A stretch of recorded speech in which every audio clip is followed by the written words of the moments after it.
Hi, my name is James Shepard, and today I want to talk to you about what is merchant services. And so we're going to really get back into kind of the basics, the nitty-gritty in this particular series. Many of you have been following my content for a long time. There's a few things that maybe are a little outdated. And so I'm just going to talk to you about some of the basics. And today we're going to answer a really simple question.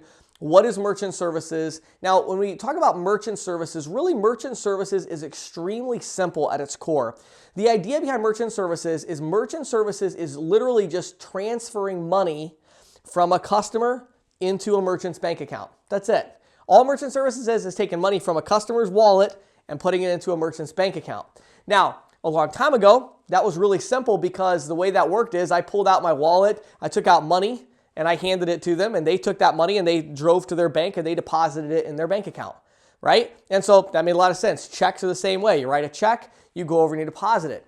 Well, what happened a long time ago is that, the way merchant services really kind of got started is that the banks realized that they had this fundamental problem, okay? Banks were spending a huge amount of money on having tellers at the bank window. Now, today, if you go to your local bank, you might see one or two people there to service people that walk in. But if you've ever watched an old movie and you've seen a bank and it's got this big bank of teller windows, right?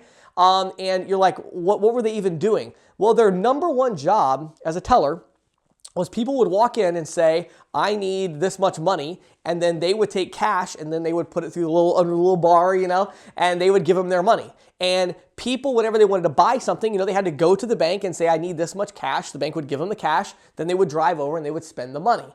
And the banks are the ones that really kind of started everything really because they were looking at this going, why are we spending all this money on these tellers? Couldn't we automate this, right? So along comes the ATM machine. Now, the ATM machine was really created to actually cut costs for the bank. And basically, when you look at an ATM machine, you can think about the tens of thousands of bank tellers who were laid off as a result of the ATM machine, because that's all it was. The ATM machine, it was just there because they wanted to fire a bunch of tellers. That's really all it is. And, it made sense actually in this case. Hopefully those people went and got other jobs, right? But it really did kind of make sense because not only was it a big expense for the bank, it was also extremely inconvenient for the customers because they go in and obviously you're going to have human error. It's going to take longer. And so there were just issues with it. And so once they automated it with this, ATM machine, that was great, right?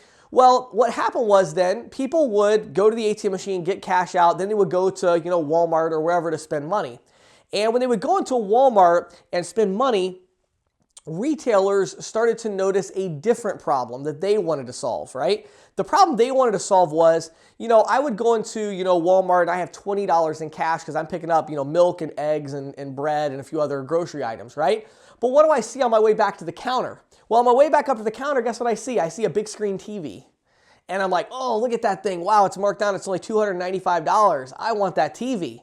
Can I get the TV? No, I've only got 20 bucks, right? And so I want it, and it's an impulse purchase. I'd like to spend that money, and the retailer wants that revenue, but they can't get it because I only have 20 bucks in my wallet, right? So what happened? Well, the retailer started looking and saying, well, wait a second.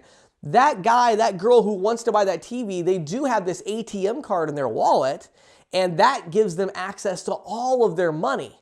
So how can we get access to all of their money so that they can spend as much as they want in our particular store? So what they do, they installed ATM machines, right? Some of you might remember the days where you'd go into a store. I even remember as a little kid, going into a store, you couldn't use a particular ATM machine because it had to be one of the ATM machines that was in your network for your ATM card. It's such a pain.